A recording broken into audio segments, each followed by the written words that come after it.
Thank you for joining us at the fire. My name is Ben. And this is Jillian. Tonight we're going to be revisiting one of my favorite topics, urban legends. Urban legends. That's right.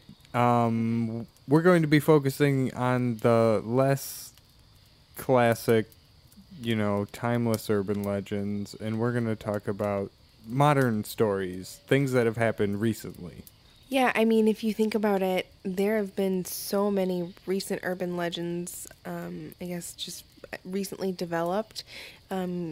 All of the quote-unquote killer clowns that seem to just pop up in schoolyards and in woods and on the street late at night with no explanation, or even all of a sudden bath salts turning people into cannibals. Yeah, or even poison Halloween candy.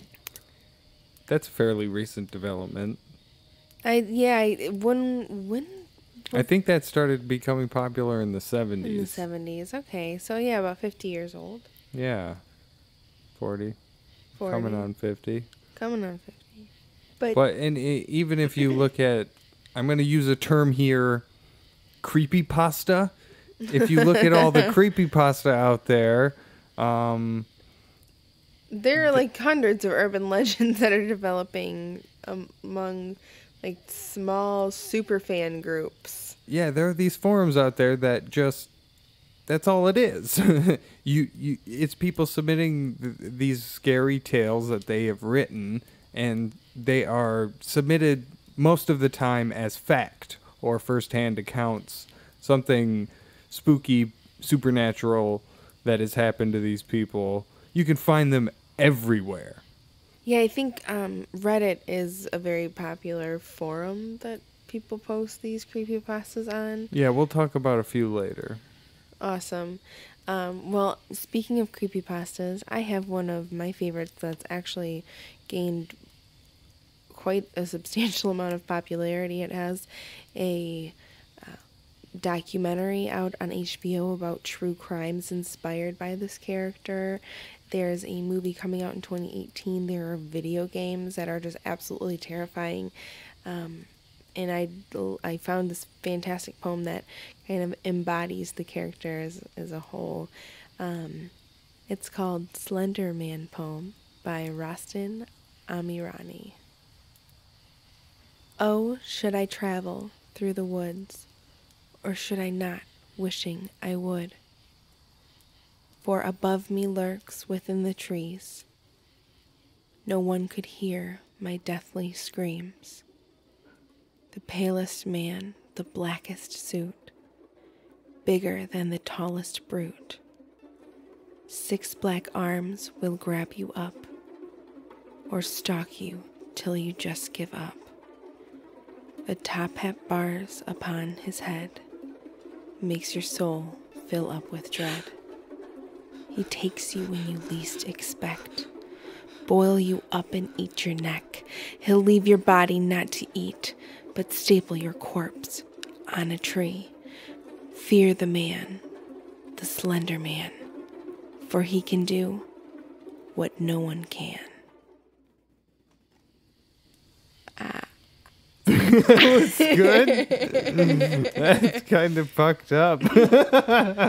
I know. I mean, like you shared earlier, there are so many stories and just, I guess, first-hand accounts submitted as creepypastas on all of these threads, and it's just, each one is, I mean, it has the same overarching theme, but they're all just a little different. And this, I guess this poem is, I mean, full disclosure, I've never heard of him having a top hat or have seen pictures of him wearing a top hat, but it's pretty accurate to describe kind of the terror, this slender man. I think if you ask most internet users if they've heard of Slender Man, they would confirm that they had.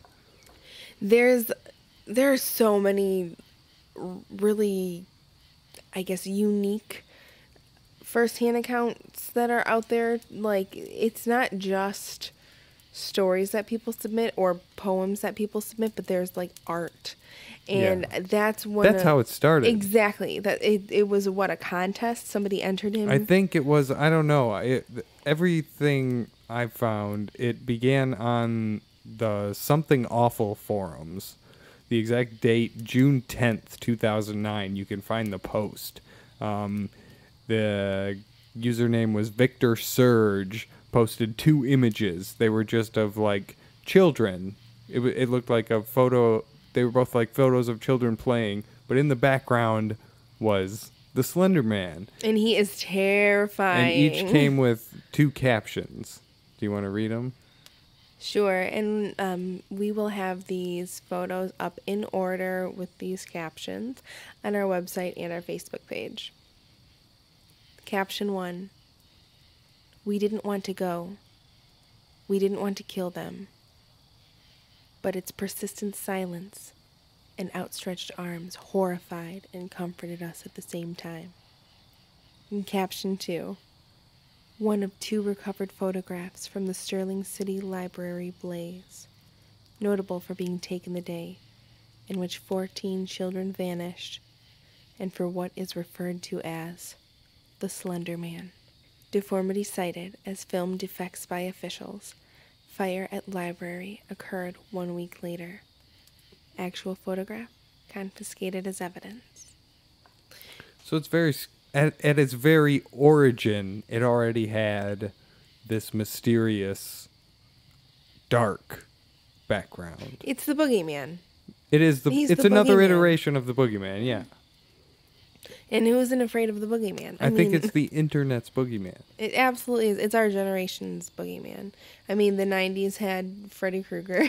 Take anything, add Slender Man to it, it becomes horrifying. It really does. And especially if you want to check out the link to like the video game trailer, it's kind of terrifying. You're in the dark woods or whatever type of setting you're playing in, and all you have is your little flashlight, and all of a sudden you're like in the woods and you're shining your flashlight in all these tall trees, and all of a sudden one of the trees just doesn't look like one of the trees. It looks like a giant tuxedo.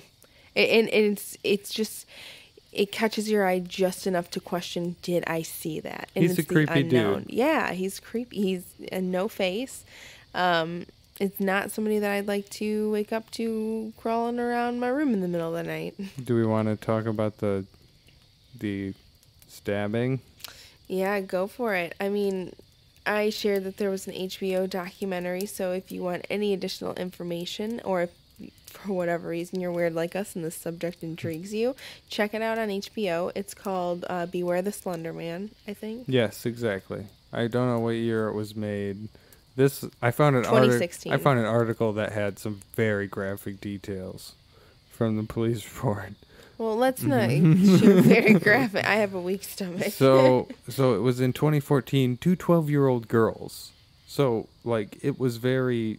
Slenderman was so huge, and these kids were so young. So they wanted to, I guess, pledge their allegiance to Slenderman. One of them later said she wanted to do it to protect her family and friends and join him to become his proxy. Whatever that means. I'm not savvy to the terminology there, thankfully, I think. So they thought the only way they could do this was to kill somebody.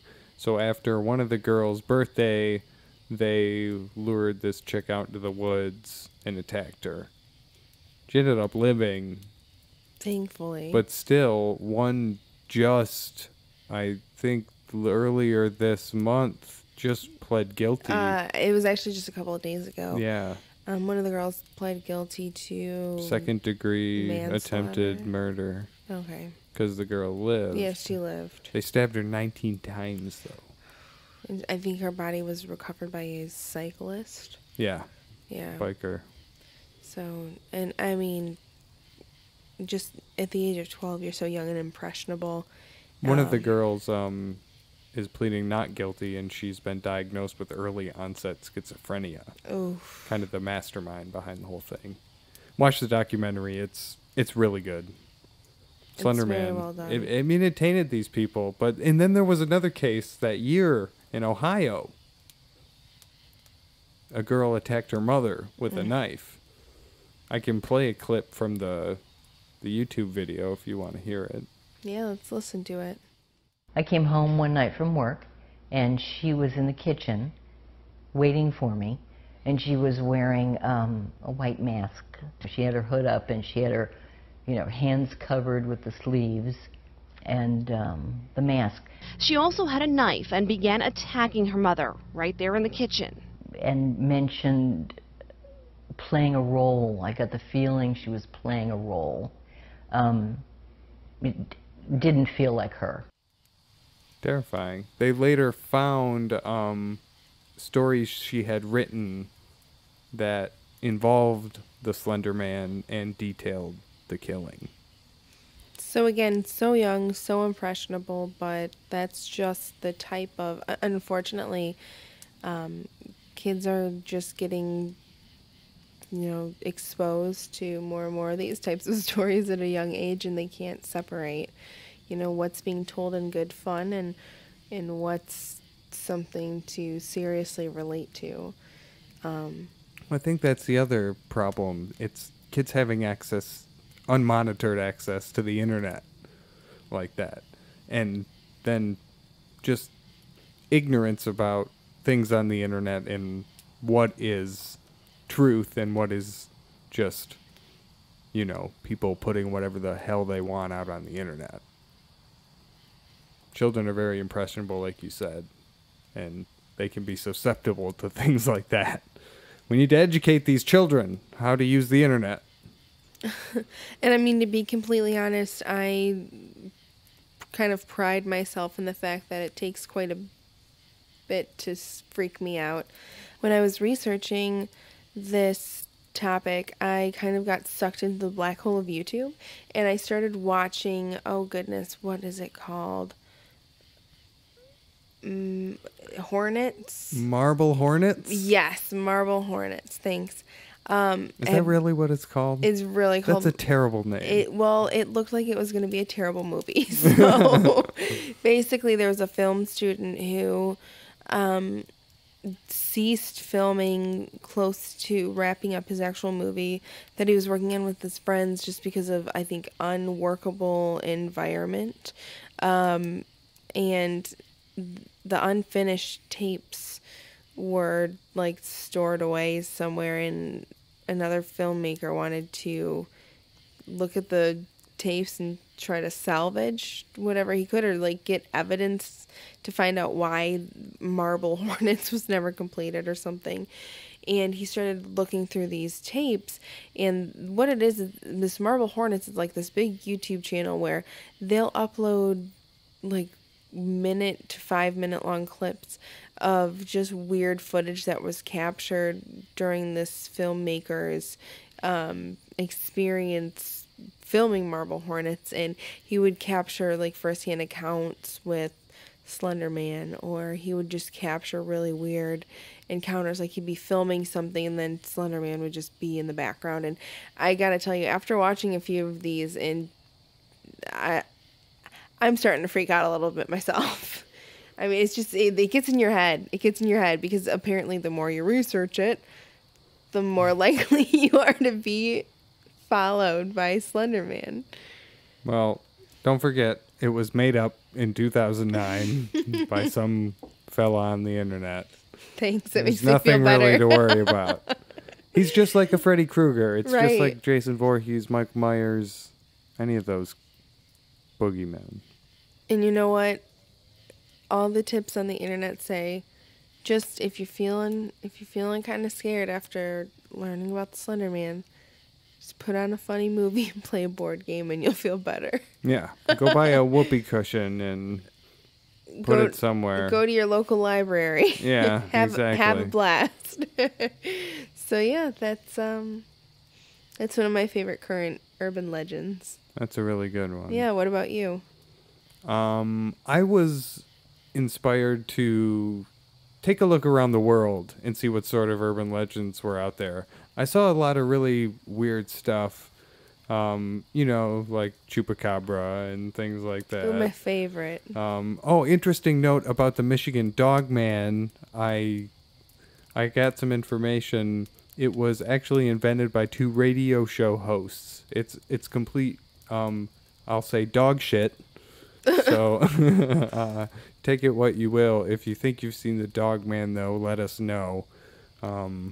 Apparently what gives the myth some validity is a couple weeks later there was some sort of attack that looked like it was a large dog, and it freaked people out, and the Dog Man had occurred earlier on the radio before that. Those DJs lucked out. Yeah, so, and then they keep the legend alive. It's a fun thing. It's a fun thing that a small town has. So whatever. Anyone from that small town, send us your stories. Anyway, I saw something interesting from Mexico that I'd like to discuss. It's called La Pascualita, and it's a little wedding dress shop that some brides are just dying to see. The year was 1930. Pascuala Esperanza was the proprietor of La Popular, a now iconic bridal shop deep in the city of Chihuahua, Mexico, on the corner of Avenida Melchor Ocampo and Calle Guadalupe Victoria. Day to day, she would help to realize the dreams of women from all over Mexico. She was able to be a part of the happiest time in so many people's lives. Having a daughter of her own, Pascuala was naturally ecstatic when she heard the news her daughter was planning to enter into marriage. As you can imagine, a woman whose living revolves all around the tradition of marriage could not have been looking forward to this moment more. But sadly, the Esperanza family would quickly be plagued with heart-wrenching tragedy. On the day of the wedding, Pascuala's daughter, the bride whose name has been lost in time, was suddenly killed. While getting ready, she fell victim to a black widow spider. The venom caused her muscles to ache and paralyzed her diaphragm, eventually stopping her breathing. Shortly following the traumatic death, the patrons and passers-by of La Popular Bridal Shop began noticing something unusual. A new mannequin had been displayed in the main front store window. It was an unordinary mannequin of a young woman that bore an uncanny resemblance to the store's owner, Pascuala Esperanza. It seemed to catch the eye of everyone that found her in their field of view. The real hair flowing from beneath her veil, the longing, hypnotic gaze drawing you closer, her slight playful smile were all captivating. A closer look at her hands revealed excruciating lifelike detail, down to the fingernails and wrinkles on her palms. Of course, word of the corpse bride spread fast throughout the city. A name had already been given to her, La Pascualita, or Little Pascuala, after the bridal shop's owner. There is still much dispute whether or not there is any truth to the legend. Well, that's one bridal shop I definitely steered clear from. It sounds so cool, though. I know, and just looking at the pictures that you have up right now of the shop, it's actually a pretty cute little quaint, very old style dress parlor. There's a street view. I'll post the link to the exact place. You can see the front of the shop. You can see the mannequin. It's still there today. The city of Chihuahua looks pretty cool. Yeah. Very historic. It does look very historic. It looks very busy. A lot of people walking around. But see a few kids. Most importantly, La Popular looks like it's a beautiful little quaint shop. Absolutely. Something very interesting about the Street View photo. If you know anything about Google Street View, it can recognize faces and it blurs them out. This mannequin is so realistic, it is blurring out the face on the mannequin. And then there's a very clear and defined reflection of an actual person walking by the shop that's right next to the mannequin's face, and that isn't even blurred out. Yeah. And I mean, just some of the pictures that you've pulled up with the detail around the hands, that's so terrifying. That's eerie. Mm-hmm. It looks like the fingernails are starting to decay a little bit. Yeah, exactly. I found this awesome blog post by he's actually a funeral director. It runs in his family. The guy's name is Caleb Wild. Big shout out to him for writing this. It was really entertaining reading it. So here are pretty much his thoughts on the whole thing. We've seen, this is a quote from his post, we've seen Lennon and other famous corpses last for years upon years, but their bodies have been meticulously cared for by people in the know. If La Pascualita is a corpse, 75 years is an impossibly long time for it to remain in such good condition. So it might not even be a dead body. A consideration in the longevity of an embalmed corpse is the climate it's in. If it's in a dry, arid environment, it has a much longer chance of lasting. For example, the Egyptian mummies. La Pascualita is located in Chihuahua, Mexico. The fact that it exists in a semi-arid environment does help the argument that it's an embalmed corpse. Interesting. Overall, he concludes that it's unlikely it's actually a dead body. He says it looks too good to be an embalming job. And I mean, this guy knows what he's talking about if he's been doing this for years. He says it might be possible if the corpse was meticulously maintained. But he just can't get past the hands, like you said. They look too real, he says. So has he actually inspected the body up close and personal? I don't know. I don't think so. Do we have any accounts from anybody who's actually seen the body? I'd be interested to... Yeah, there is. I read an article. It was published by Reuters in 2005. It interviewed an employee. Her name was Sonia... I'm going to butcher this. Burciaga? Burciaga? Burkiga? That's as good as my Sonia. guess. Sonia, a woman that worked there. Here's a quote from her. Every time I go near Pascualita, my hands break out in a sweat. Her hands are very realistic, and she even has varicose veins on her legs. Oh. I believe she's a real person. Isn't that scary? That is kind of... I don't know any mannequins that have veins, let alone varicose veins. She called them varicose veins. So it's a very specific type of vein. Yeah, on her legs of all places where they're typically found. And then the shop's current owner, when asked, he alludes that he may have the answers, but he just winked at the reporter and said, "Is it true? I really couldn't say." So the current owner, any relation to the original family? I didn't find out. The article didn't go into it. They just had a quote from him. So it sounds like the current owner isn't part of the family. Probably not. Man, I wonder how one inherits a business like that. Yeah, I don't know. That's I guess pretty they cool. change the outfit every 2 weeks. Maybe they do something else to maintain it. Spooky stuff. It is pretty La spooky Pascualita. stuff. So those are fairly modern urban legends. True We're going to dat. wrap up with what? I just said true dat. Sorry. No, you're good.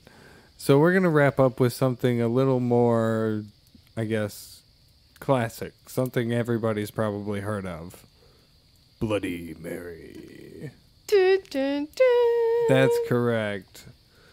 Very scary, very spooky. Everybody remembers gathering with their friends in the bathroom in their parents' house, maybe with a flashlight, staring into the mirror. Bloody Mary, what do? You say it three times. You say it 3 times while staring. You have to stare what? At your face in the mirror and just say it and wait till you piss yourself? Or what is it? You say it 3 times and then she appears? And then what? What happens? I don't understand. Educate me. You just seem so angry. I'm not angry. I'm ignorant and I want to know. Do you know the origins of Bloody Mary? The origins, sort of. So let's start out with that. So everyone's heard of the Bloody Mary ritual. Allegedly, it's to conjure up the spirit of Bloody Mary, which could be Queen Mary the First, whose life, you know, all through her life, she had a lot of miscarriages and false pregnancies. And according to her Wikipedia article, she was remembered for her often violent religious reforms. So what does that kind mean? of an evil broad. You know. Practiced my religion or, you know, violence. Oh. Reform them with violence. The best sorts of reform. Or with violence. Okay, so everybody has played this game before, I'm assuming. If you've ever been to a sleepover or... I remember doing it. Yeah. Did you ever conjure up her spirit? I don't think so. We'll get into the hallucinations later. Well, I have an idea. Go on. Do you want to go play the Bloody Mary game? We have a mirror. We have a dimly lit place. What else do we need? What are the rules? A mirror and a candle and your fine self. Oh, yeah? How many persons does it require? Does it say? No, you can, you know what, guys? This is the fun kind of game that you can play at home alone by yourself. You can play it alone, all by yourself. Yeah. Yeah. All I wish I was alone so I could do this by myself. Oh, okay. Well, I can wait here. Yeah, we'll take turns. All right, yeah, let's give it a shot. All right. Let's go. All right. So we've migrated to a bathroom. And we are getting ready to play the Bloody Mary game. The rules are quite simple. You are going to be in the bathroom, doors closed, turn the lights off, say Bloody Mary 3 times, turn around 3 times, and look at your reflection in the mirror. We have to turn around. Yep. Okay. Stick it out. Even white boys got the shot. I'll follow your lead. Sure, whatever. We have a candle burning, and we have a video recording too, so if we see anything, you'll see it too. Action. There we the go. video's going. Alright guys, so we're turning the lights off. Okay. Ready? Yeah. Oh god, this is kinda scary. Let's do it. Alright. Bloody Bloody Mary. Mary. Bloody Mary. Bloody Mary. Turn around. Turn around. Oh god, I don't want to look in the mirror. Turn around 3 I times. don't want to look in the mirror again. Is that 3? Yeah. Look at it. Oh god. Oh, the candle's kind of flickering a little bit. Oh god. Do you see it? No, do you see it? Do you see her? I what don't. Do you see? I don't see What do you anything. Okay, thank god. Okay. Yeah. I think this is a bust. So I think I think. Boo! Oh Jesus Christ! I think we need more people. Let's keep staring at the mirror and see if we see anything. It is creepy though, right? It's really creepy.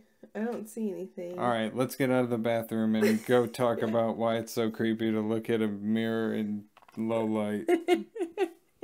So, Bloody Mary, big bust. Yeah, I didn't see her. No, I mean, I, for whatever reason, did get super creeped out playing the game. It was dark. It was dimly lit by candlelight staring into a mirror. Very romantic for the bathroom. I guess so. Ew. So, I did some research, and it turns out that the Bloody Mary legend can sort of be explained by a very common optical illusion called the Troxler effect.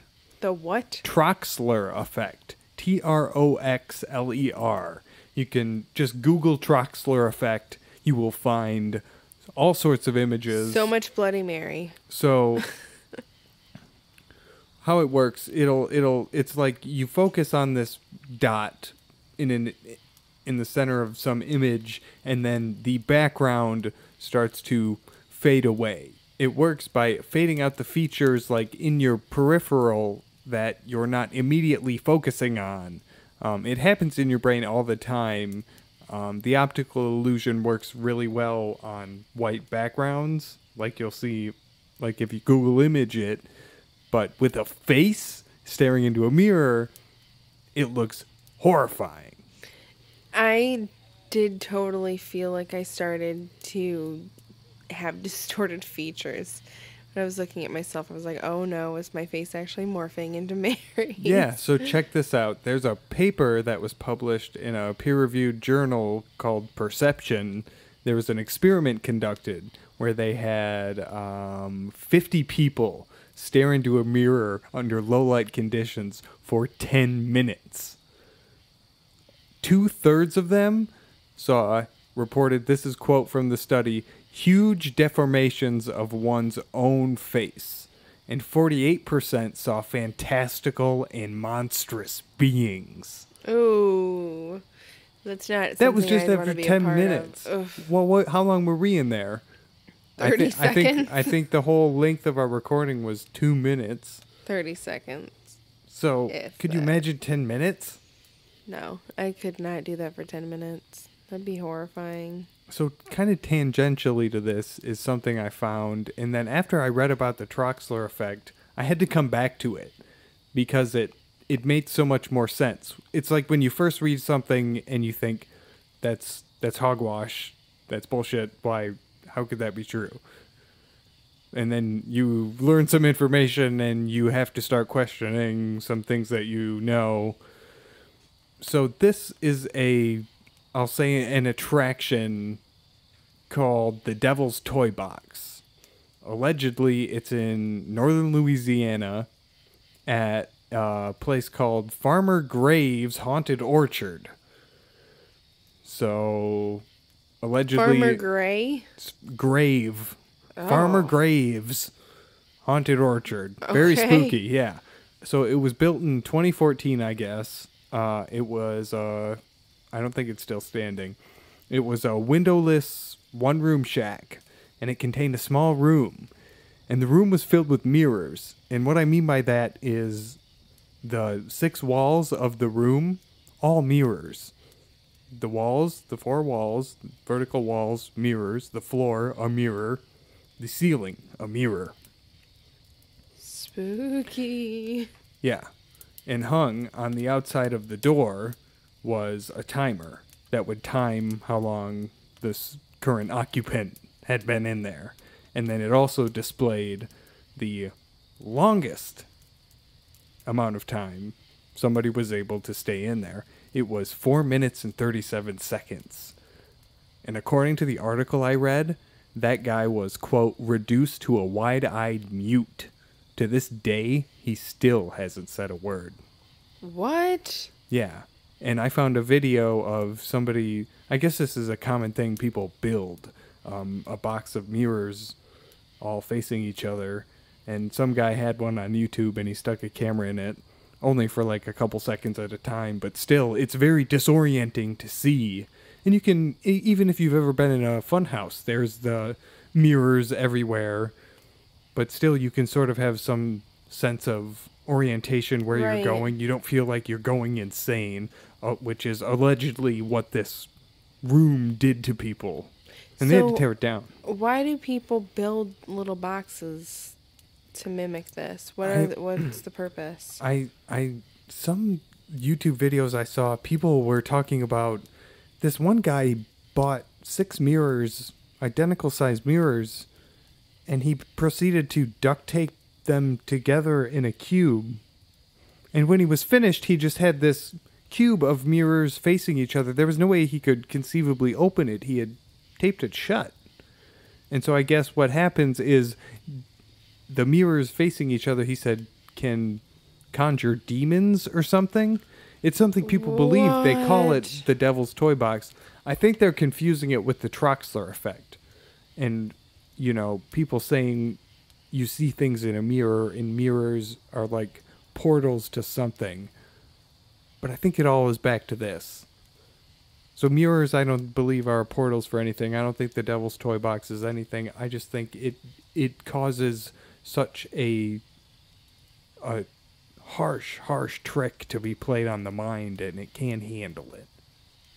Well, if anybody has ever tried this or has any information, or if you've been to Farmer Graves' haunted orchard and went into the Devil's Toy Box, let us know about it.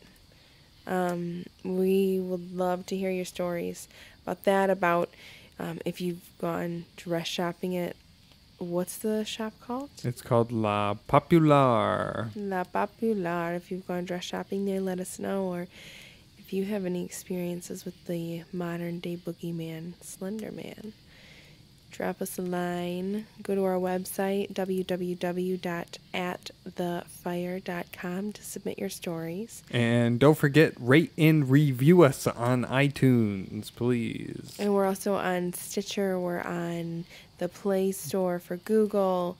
You can look us up. You can look us up.